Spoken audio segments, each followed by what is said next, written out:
여러분, 지금 인천공항이 완전히 마비됐습니다. 하루 입국자가 20만 명을 돌파했습니다. 전 세계 한국 대사관 앞에는 비자를 받으려는 사람들로 긴 줄이 이어지고 있습니다. 비행기 값이 3배로 뛰어도 일단 한국행표부터 끊겠다는 사람들이 쏟아지고 있습니다. 이건 관광이 아닙니다. 온 가족이 캐리어 4개씩 끌고 아예 정착할 준비를 하고 한국으로 오고 있습니다. 미국 실리콘밸리에서 온 한 투자 전문가가 있습니다. 2주 출장 계획으로 인천공항에 내렸던 이 사람, 지금 2달째 한국에 머물고 있습니다. 도대체 무슨 일이 벌어지고 있는 겁니까? 지금부터 전 세계가 한국으로 달려오는 충격적인 이유, 그 놀라운 진실을 들어보시겠습니다. 시작에 앞서 좋아요와 구독 눌러주시면 한국의 더 많은 이야기를 소개하는 데에 큰 힘이 됩니다. 안녕하세요. 저는 미국 실리콘밸리에서 20년 넘게 벤처 투자 일을 해온 사람입니다. 한국에는 투자 검토차 처음 왔어요. 서울 강남에 있는 한 스타트업을 살펴보러 온 거였는데 솔직히 큰 기대는 없었습니다. 그저 자료나 확인하고 보고서 쓰고 돌아갈 생각이었거든요. 강남역 근처 오피스 빌딩에서 그 회사 대표를 만났는데 30대 후반쯤 돼 보이는 젊은 사람이었습니다. 회의실에 들어서자마자 뭔가 분위기가 다르다는 걸 느꼈어요. 미국 스타트업들과는 확연히 달라 보였거든요. 회의가 시작됐지요. 그런데 중간중간 직원들이 대표한테 와서 보고를 하는 모습이 눈에 들어왔습니다. 저녁 8시가 넘었는데도 사무실 불은 환하게 켜져 있었고 야근하는 직원들이 꽤 많더군요. 미국 같았으면 투자자 앞에서 직원들 야근시키는 모습을 보여주면 이미지가 나빠지기 때문에 다들 숨기려고 하는데 이 대표는 오히려 직원들한테 저녁 먹었냐고 물어보는 겁니다. 아직이라고 하니까 비서한테 치킨 시키라고 하더군요. 저는 속으로 이상하다고 생각했어요. 지금 투자 미팅 중인데 저녁 주문을 하다니 그것도 치킨을요. 미국에서는 상상도 못할 일이었습니다. 회의가 끝나고 제가 호텔로 돌아가려고 일어서는데 그 대표가 저녁 식사하셨냐고 물어보더군요. 아직이라고 했더니 같이 먹자고 하는 겁니다. 비즈니스 미팅은 이미 끝났는데 말이에요. 처음엔 거절하려고 했어요. 피곤하기도 했고 근데 그 대표 표정을 보니까 거절하면 신뢰가 될 것 같아서 따라 나섰습니다. 식당에 도착했는데 놀랍게도 그 회사 직원 5명이 더 와 있더군요.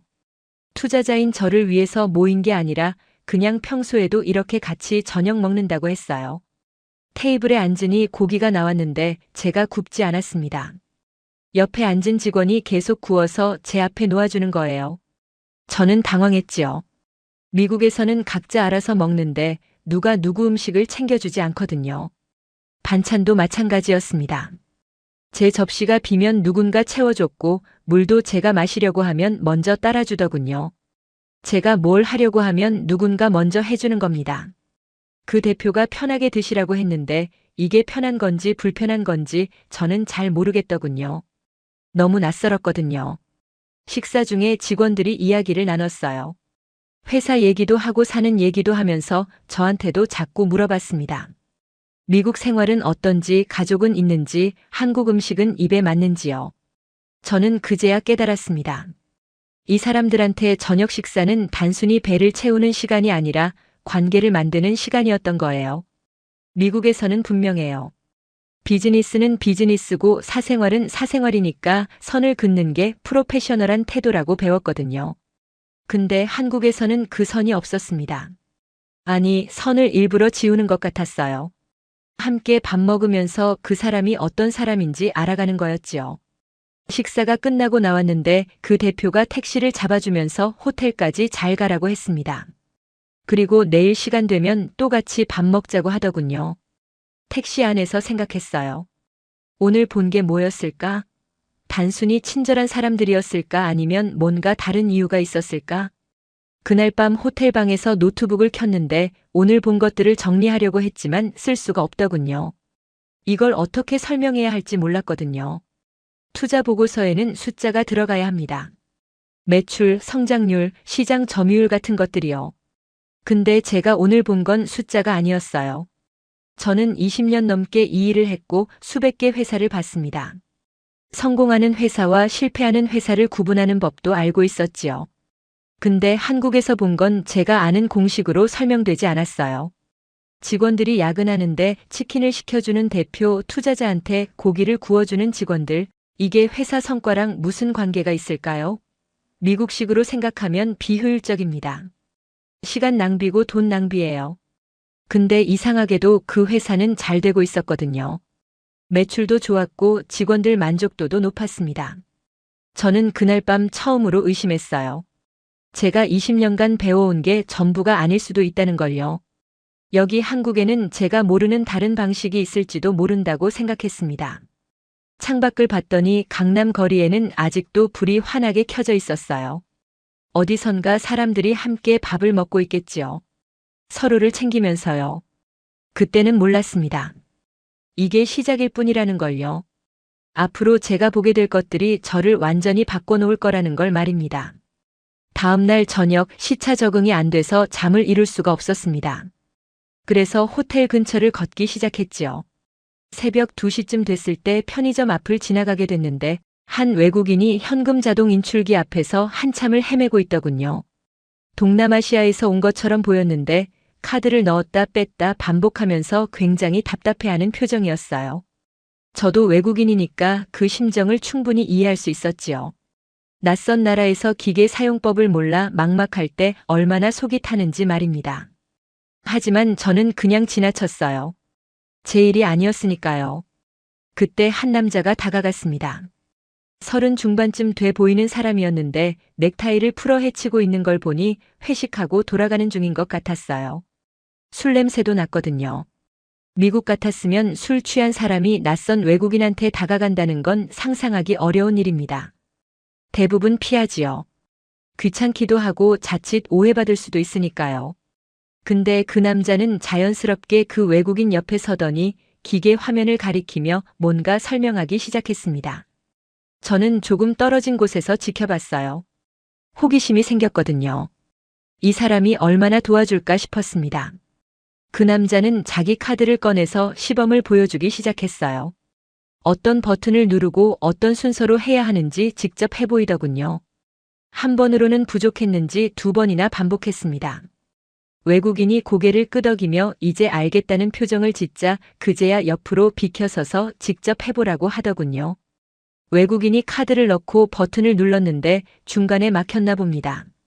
다시 당황하는 표정이 역력했어요.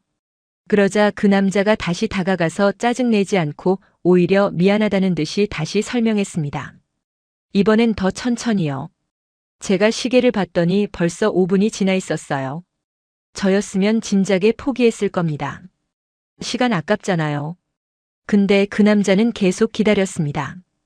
외국인이 성공할 때까지요. 결국 돈이 나왔어요. 외국인이 환하게 웃으면서 고맙다고 인사했는데 그 남자도 웃으면서 엄지를 치켜 세우며 괜찮다는 제스처를 했지요. 그리고는 손사래를 치며 당연한 거라는 표정으로 그냥 가버렸습니다. 연락처를 교환하지도 않았고 보답을 기대하지도 않았어요. 저는 그 자리에 서서 한참을 생각했습니다. 방금 본 게 뭐였을까? 미국에서 20년을 살았지만 저런 광경은 처음이었거든요. 물론 미국에도 친절한 사람들은 있습니다. 길을 물으면 알려주는 사람들도 있어요. 근데 5분 넘게 기다려주면서까지 도와주는 사람은 거의 없지요. 왜 그럴까요? 시간이 돈이니까요. 내 시간을 낯선 사람한테 쓰는 건 손해라고 생각하는 게 합리적인 판단이거든요. 근데 방금 본 그 남자는 손해를 계산하지 않았어요. 술 취해서 피곤했을 텐데도 5분 넘게 서서 도와줬습니다. 아무런 대가도 바라지 않고요.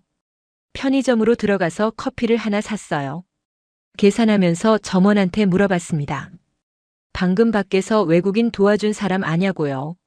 점원이 웃으면서 모른다고 하더군요. 그냥 지나가던 사람일 거라고 했어요.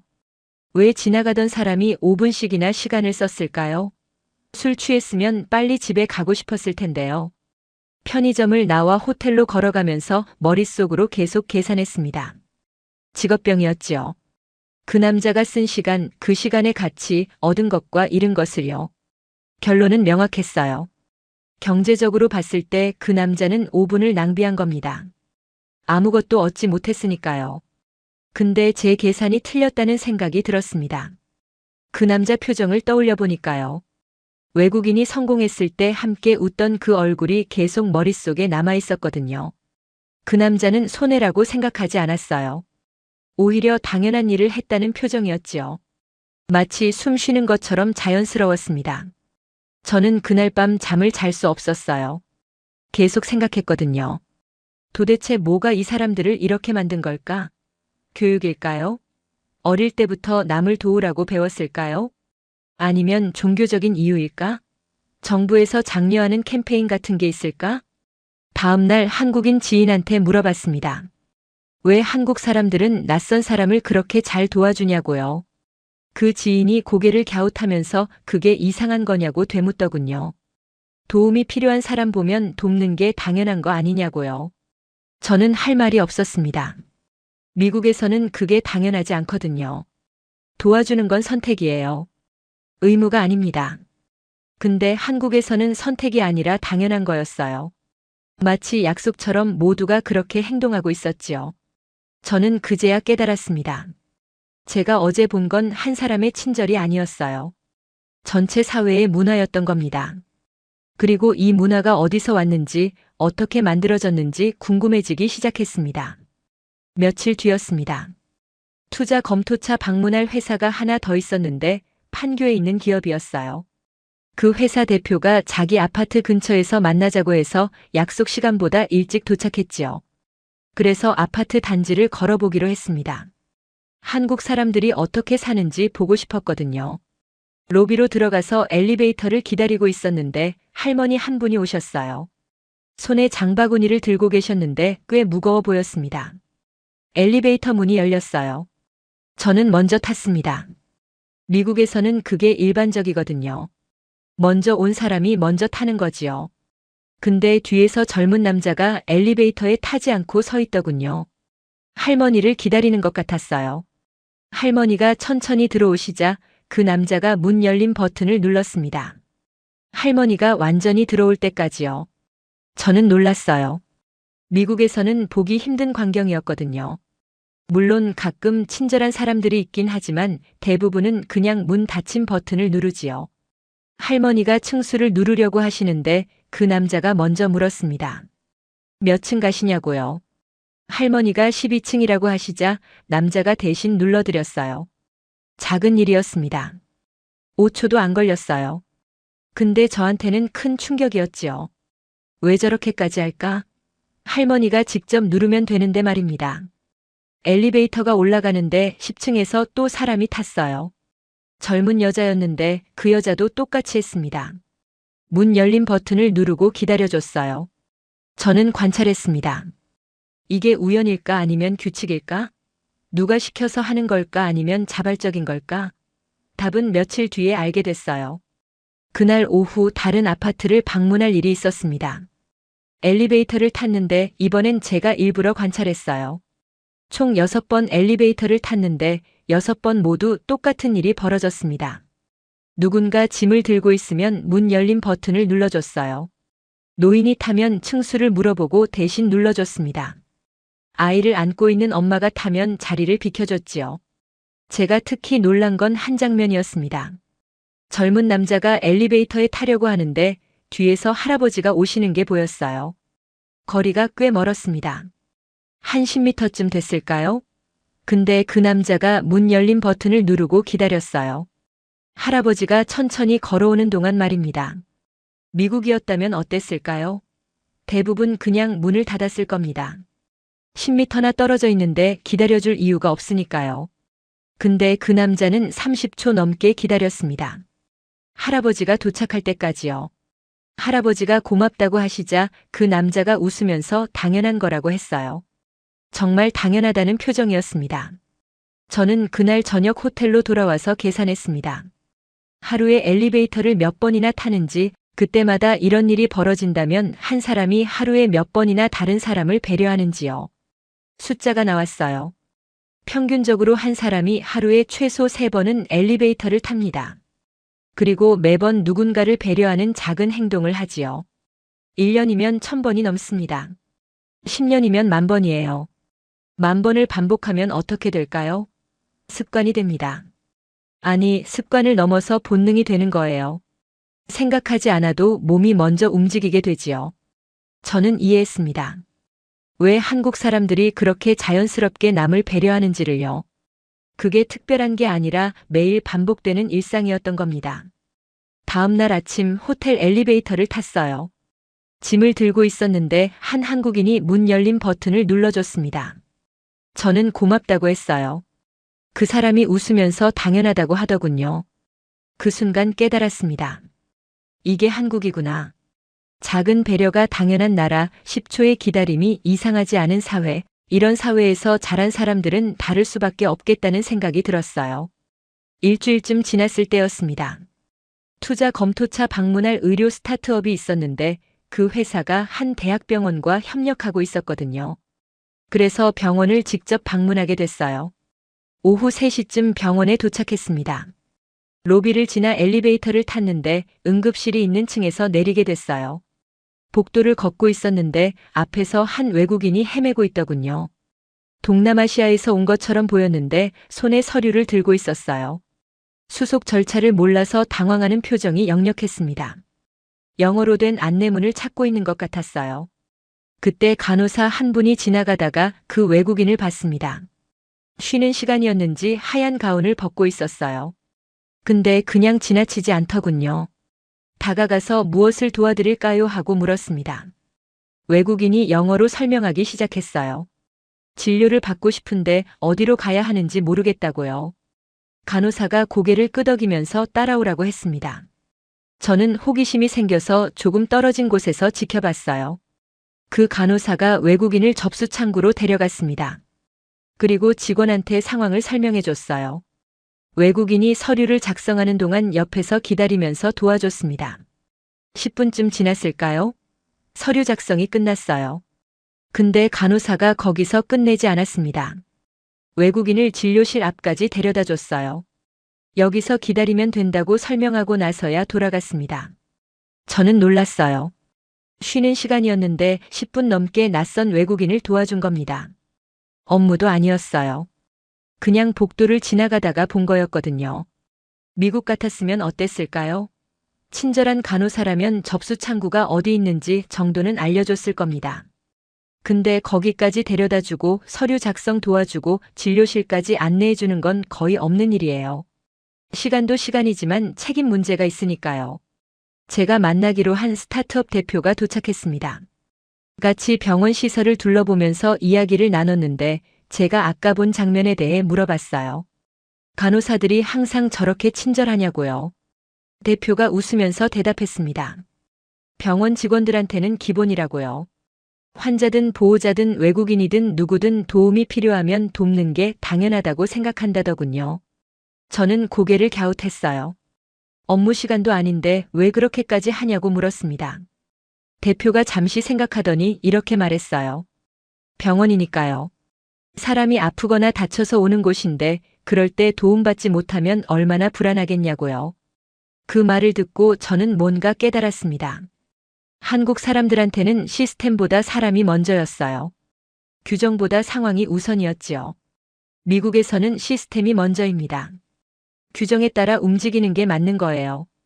그게 공정하고 효율적이니까요. 근데 한국에서는 사람을 먼저 봤습니다. 이 사람이 지금 뭐가 필요한지, 어떻게 도와줄 수 있는지를 먼저 생각하는 거였어요. 둘러보기가 끝나고 응급실 근처를 지나가게 됐습니다. 한 환자가 들것에 실려 들어오고 있었어요. 의사와 간호사들이 바로 달려갔습니다. 제가 놀란 건 그 다음이었어요. 의사가 환자 상태부터 확인했습니다. 보험이 있는지 신분증이 있는지 그런 건 나중 문제였어요. 일단 사람부터 살리는 거였지요. 미국이었다면 보험부터 확인했을 겁니다. 지불 능력을 먼저 확인하는 게 병원 규정이니까요. 근데 한국에서는 그게 나중 문제였어요. 환자가 먼저였습니다. 저는 그날 오후 많은 걸 봤어요. 휠체어를 밀어주는 자원봉사자, 길을 헤매는 노인한테 친절하게 설명해주는 직원, 아기 울음소리에 같이 걱정하는 낯선 사람들까지요. 병원이라는 곳이 원래 삭막한 곳이잖아요. 아프고 힘든 사람들이 모이는 곳이니까요. 근데 한국 병원은 달랐습니다. 물론 바쁘고 복잡했지만 그 안에 사람이 살아있었어요. 저녁에 호텔로 돌아와서 생각했습니다. 만약 제가 여기서 아프면 어떨까? 외국인이고 보험도 없고 말도 안 통하는데 말입니다. 미국이었다면 두려웠을 거예요. 근데 한국에서는 왠지 괜찮을 것 같았습니다. 누군가 도와줄 것 같았거든요. 그날 밤 노트북을 켜서 메모를 남겼어요. 한국의 의료 시스템은 효율적이다. 근데 그게 전부가 아니다. 시스템 안에 사람이 살아있다. 그게 진짜 경쟁력이다. 얼마 후였습니다. 한국 파트너사 직원들과 저녁 약속이 잡혔어요. 계약 관련해서 몇 가지 논의할 게 있었거든요. 저는 비즈니스 미팅이라고 생각했습니다. 식당에 도착했는데 생각보다 많은 사람들이 와 있더군요. 10명쯤 됐을까요? 저는 당황했어요. 미팅이라고 해서 대표랑 담당자 한두 명만 올 줄 알았거든요. 소개를 받았습니다. 대표부터 시작해서 부장, 과장, 대리, 사원까지 직급이 다양했어요. 왜 이렇게 많이 왔는지 물어보니까 회식이라고 하더군요. 회식? 저는 고개를 갸웃했습니다. 비즈니스 미팅이라고 들었는데요. 대표가 웃으면서 일도 하고 밥도 먹는 거라고 했어요. 테이블에 앉았습니다. 제 옆에는 부장님이 앉으셨고 맞은편에는 과장님이 앉았어요. 고기가 나왔는데 제가 집게를 잡으려고 하자 부장님이 먼저 집어서 구우시더군요. 아니, 괜찮습니다. 제가 하겠습니다. 그렇게 말했는데도 부장님은 계속 구워주셨어요. 그리고 구운 고기를 제 접시에 올려주는 겁니다. 과장님은 반찬을 챙겨주셨어요. 제 접시가 비면 채워주시고 물이 떨어지면 따라주셨습니다. 저는 점점 불편해졌어요. 제가 손님이긴 하지만 이렇게까지 해야 하나 싶었거든요. 그때 대표님이 말씀하셨습니다. 형님, 편하게 드세요. 형님? 저는 귀를 의심했어요. 저는 외국인이고 나이도 얼마 차이 안 나는데 형님이라니요. 제가 형님이 아니라고 했더니 대표님이 웃으면서 한국에서는 존경하는 분한테 형님이라고 부른다고 설명해 주셨어요. 저는 더 당황했습니다. 방금 처음 만났는데 존경한다니요. 식사가 계속됐어요. 사람들이 이야기를 나눴는데 회사 얘기보다는 사는 얘기가 더 많았습니다. 누가 결혼했다, 누구 아이가 학교에 들어갔다, 그런 이야기들이요.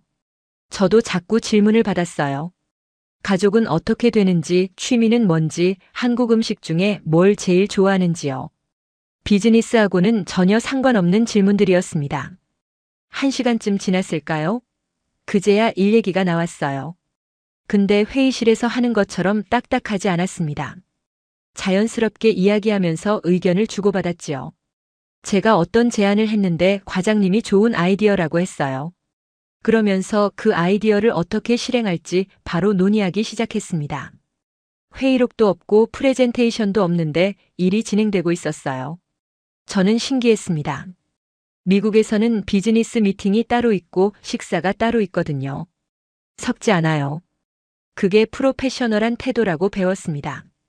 근데 한국에서는 섞는 게 오히려 자연스러워 보였어요. 식사가 끝나갈 무렵 부장님이 말씀하셨습니다. 형님, 한국에 계시는 동안 불편한 거 있으면 언제든 연락하세요. 진심으로 도와드릴게요. 저는 고맙다고 했어요. 근데 속으로는 의아했습니다.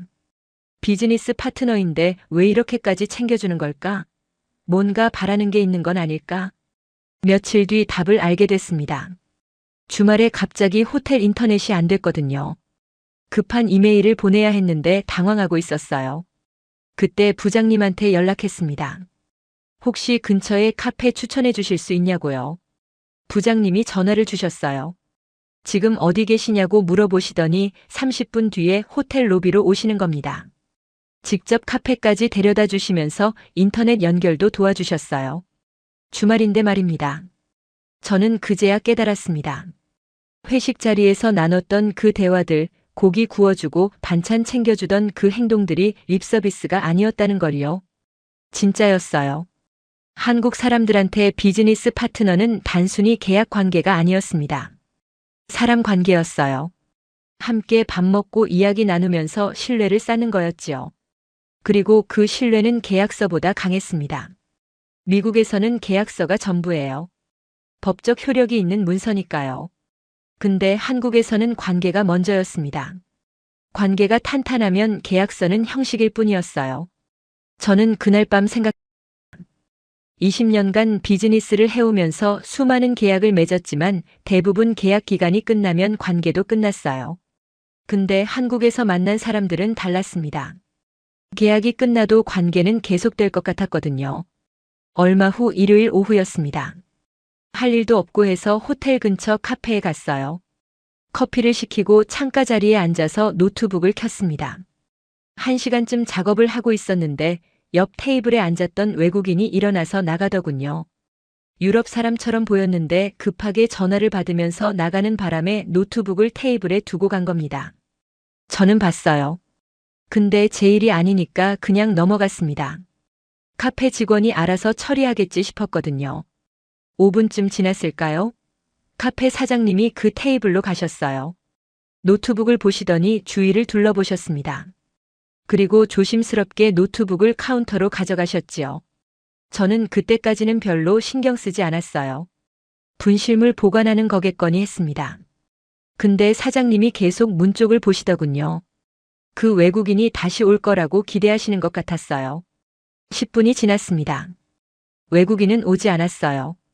사장님이 노트북을 열어보시더니 뭔가를 확인하셨습니다. 아마 주인 연락처를 찾으시는 것 같았어요. 근데 노트북에 비밀번호가 걸려 있었나 봅니다. 사장님이 난처한 표정을 지으셨어요. 그러다가 뭔가 생각이 나셨는지 휴대폰을 꺼내셨습니다. 저는 호기심이 생겨서 지켜봤어요. 사장님이 휴대폰으로 사진을 찍으시더군요. 노트북 사진을요. 그리고 어딘가에 글을 올리기 시작하셨습니다. 나중에 알고 보니 동네 커뮤니티에 올리신 거였어요. 카페에 노트북 두고 간 외국인 찾는다고요. 사진까지 첨부해서요. 20분이 지났습니다. 저는 작업을 계속하고 있었는데 사장님이 계속 문 쪽을 보시더군요. 혹시 그 외국인이 올까봐 기다리시는 겁니다. 손님들이 계속 들어왔어요.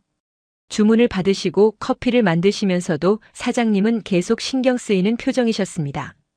노트북 주인 걱정하시는 거였어요. 30분쯤 됐을 때 그 외국인이 다시 들어왔습니다. 급하게 뛰어들어오면서 테이블을 보더니 당황하는 표정이었어요. 노트북이 없으니까요. 사장님이 바로 다가가셨어요. 그리고 카운터에서 노트북을 가져오셨습니다. 외국인이 얼마나 안도하던지 연신 고맙다고 인사했어요. 사장님이 웃으면서 괜찮다고 하셨습니다. 그리고 혹시 모르니까 커뮤니티에 올린 글을 삭제하셨어요. 다 해결됐다고요. 외국인이 커피라도 한 잔 사드리고 싶다고 했는데 사장님이 손사래를 치셨어요. 당연한 거라고 하시면서요. 저는 그 장면을 보면서 계산했습니다. 사장님이 쓰신 시간이 얼마나 되는지요. 최소 30분이었어요. 그 시간에 손님을 더 받을 수도 있었고 다른 일을 할 수도 있었습니다. 게다가 커뮤니티에 글까지 올리셨어요. 사진 찍고 글 쓰는데도 시간이 걸렸을 겁니다. 왜 그렇게까지 하셨을까요? 그냥 분실물 보관함에 넣어두면 되는 거 아닌가요? 카운터로 가서 커피를 한 잔 더 주문했어요. 그리고 사장님한테 물어봤습니다. 아까 노트북 찾아주신 거 대단하시다고요. 사장님이 웃으면서 별거 아니라고 하셨어요. 외국에서 노트북 잃어버리면 얼마나 난처하겠냐고요. 그래서 꼭 찾아드리고 싶었다고 하시더군요. 저는 할 말이 없었습니다. 미국이었다면 분실물 보관하고 끝이에요. 주인이 찾으러 오면 주고 안 오면 경찰에 신고하거나 일정 기간 후에 폐기하지요. 적극적으로 찾아주지는 않습니다. 왜 안 그럴까요? 책임 문제 때문이에요. 자칫 잘못하면 분실물을 훼손했다거나 분실했다거나 그런 문제가 생길 수 있거든요. 그래서 최소한의 조치만 하는 게 안전합니다. 근데 사장님은 그런 걱정을 하지 않으셨어요. 오로지 그 외국인이 노트북을 찾을 수 있을까만 걱정하신 거였지요. 저는 그날 오후 카페에서 오래 앉아 있었습니다. 사장님을 계속 관찰했거든요. 손님들한테 어떻게 대하시는지, 어떤 표정으로 일하시는지요. 한 손님이 커피를 쏟았어요. 사장님이 바로 달려가셨습니다. 괜찮으시냐고 물어보시면서 휴지를 가져오셨어요. 손님이 미안해하자 사장님이 웃으면서 괜찮다고 하셨습니다. 또 한 손님이 와이파이 비밀번호를 물어봤어요. 사장님이 알려주시면서 혹시 연결 안 되면 말씀하시라고 하셨습니다. 그리고 실제로 그 손님 자리까지 가셔서 와이파이가 잘 되는지 확인하셨어요. 작은 일들이었습니다. 하나하나는 별거 아니에요. 근데 계속 쌓이니까 뭔가 다른 게 만들어지더군요. 그 카페의 분위기가 달랐어요. 편안했습니다. 저는 그날 저녁 호텔로 돌아와서 생각했습니다. 왜 한국 사람들은 이렇게 행동할까? 손해를 감수하면서까지 남을 도울까? 답은 간단했어요. 손해라고 생각하지 않으니까요. 오히려 당연한 일이라고 생각하는 거였습니다. 사람이 사람을 돕는 게 뭐가 이상하냐는 거였지요. 한 달쯤 지났을 때였습니다. 저는 이제 한국 생활에 어느 정도 익숙해져 있었어요. 지하철도 혼자 탈 수 있었고 간단한 한국어도 할 수 있었습니다. 어느 날 아침 지하철을 탔어요. 출근 시간이라 사람들로 가득 찼습니다. 저는 구석에 서서 핸드폰을 보고 있었어요. 신도림역이었을 겁니다. 문이 열리고 사람들이 탔는데 한 임산부가 타더군요. 배가 꽤 불러 있었어요. 그 순간 3명이 동시에 일어났습니다. 젊은 남자 2, 여자 1명이었어요. 서로 눈치를 본 게 아니었습니다. 그냥 일어난 거예요. 임산부가 당황해하자 그중 1명이 먼저 앉으시라고 했어요.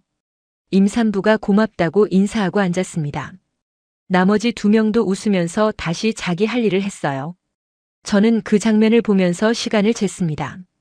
문이 열리고 임산부가 타고 3명이 일어나기까지 걸린 시간이 5초였어요. 생각할 시간도 없었습니다. 조건반사처럼 일어난 거였지요. 미국이었다면 어땠을까요? 물론 자리를 양보하는 사람들도 있습니다. 근데 대부분은 망설여요. 저 사람이 정말 도움이 필요한가? 내가 양보하면 나는 어떻게 되나? 그런 걸 계산하지요. 근데 한국에서는 계산이 없었어요. 보자마자 일어났습니다. 마치 숨 쉬듯이요. 다음 역에서 노인 한 분이 타셨어요. 이번에는 4명이 일어났습니다. 노인이 손사래를 치시면서 괜찮다고 하셨는데도 한 청년이 계속 권했어요. 결국 노인이 앉으셨지요. 저는 계속 관찰했습니다. 1시간 동안 지하철을 탔는데 6번 이런 일이 벌어졌어요. 임산부, 노인, 아이 아는 엄마, 다친 사람까지요. 매번 누군가 일어났습니다. 망설이지 않고요.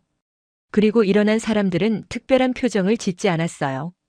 당연한 일을 했다는 표정이었지요. 한 역에서 제 앞에 할머니가 서셨어요. 장바구니를 들고 계셨는데 무거워 보였습니다. 저는 일어나야 하나 말아야 하나 고민했어요. 미국에서는 노약자석이 아니면 양보하지 않아도 됩니다. 그게 규칙이에요. 근데 한국에서는 규칙과 상관없이 양보하는 것 같았습니다. 저는 일어났어요. 할머니한테 앉으시라고 했습니다.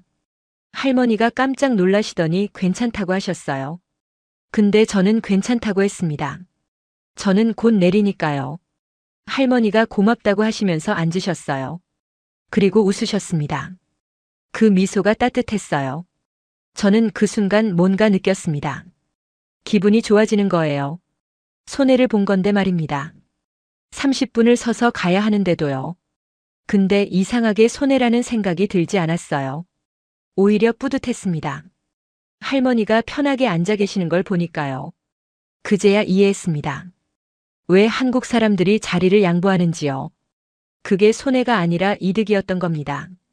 누군가를 편하게 해주는 게 자기도 편하게 만드는 거였어요. 다음 역에서 내렸습니다. 플랫폼에 서서 지하철을 바라봤어요. 저 안에서 오늘도 수십 번, 수백 번짜리 양보가 일어나고 있을 겁니다. 그리고 그걸 당연하게 받아들이는 사회, 그게 한국이었습니다. 규칙으로 정해서가 아니라 사람들이 스스로 그렇게 행동하는 사회요. 저는 그날 깨달았어요. 한국의 진짜 경쟁력이 뭔지를요. 기술도 아니고 시스템도 아니었습니다. 사람들이 서로를 대하는 방식이었어요. 2달이 지났습니다. 본사에서 보고서를 제출하라는 연락이 왔어요. 저는 노트북 앞에 앉았습니다. 근데 한 줄도 쓸 수가 없었어요. 무슨 말을 해야 할지 모르겠더군요. 제가 본 것들을 어떤 언어로 설명해야 할까요? 투자 보고서는 명확해야 합니다.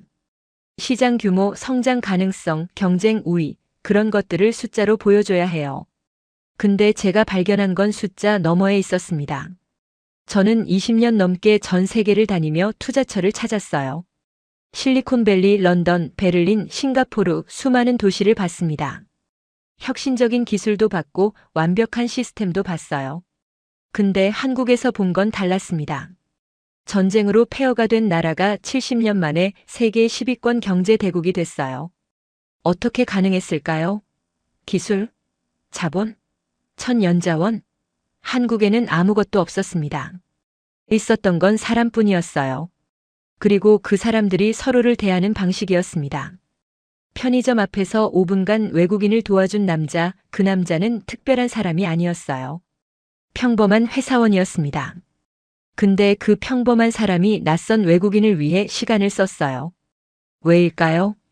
30분간 노트북 주인을 기다린 카페 사장, 그 사장은 자선 사업가가 아니었습니다. 작은 카페를 운영하는 평범한 자영업자였어요. 근데 손님도 아닌 사람을 위해 30분을 기다렸습니다. 왜일까요? 5초 만에 일어나서 자리를 양보한 지하철 승객들, 그들은 성인군자가 아니었어요. 피곤한 출근길에 서 있고 싶지 않았을 겁니다. 근데 망설이지 않고 일어났습니다. 왜일까요? 답은 간단했습니다. 그게 한국을 만든 방식이었으니까요.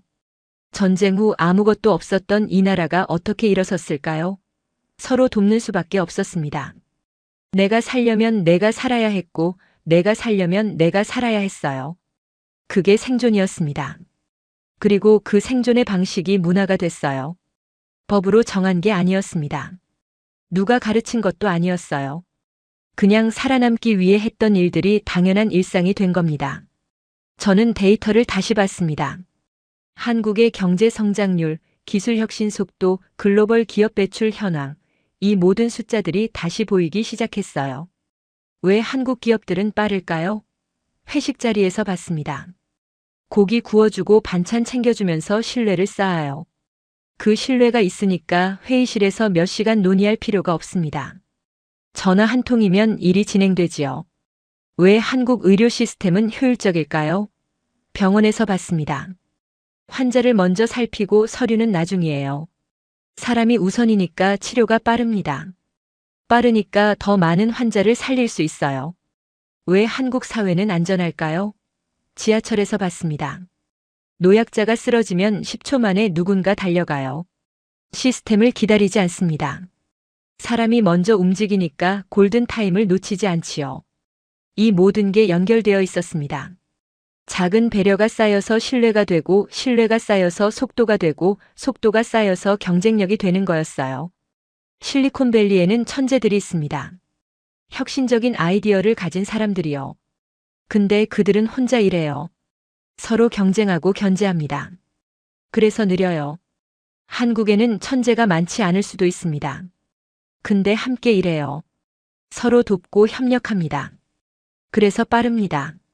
빠르니까 이기는 거예요. 저는 키보드에 손을 올렸습니다. 그리고 쓰기 시작했어요. 한국에서 2달을 보냈습니다. 투자 검토차 왔는데 전혀 다른 걸 발견했습니다. 여기 사람들은 경제 원칙을 거스릅니다. 손해를 계산하지 않고 도와줘요. 시간을 아끼지 않고 기다립니다. 이익보다 관계를 우선시하지요. 경제학 교과서대로라면 이 나라는 망해야 합니다. 비효율적이니까요. 근데 현실은 정반대예요. 세계에서 가장 빠르게 성장하고 있습니다. 왜 그럴까요? 제가 20년간 배운 경제학이 틀렸기 때문입니다.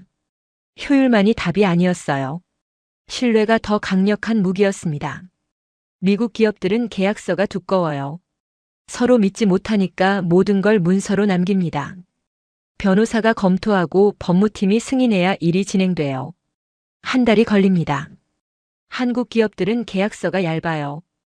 관계가 탄탄하니까 세부 사항은 나중 문제입니다. 대표끼리 악수하면 다음 날부터 일이 시작돼요.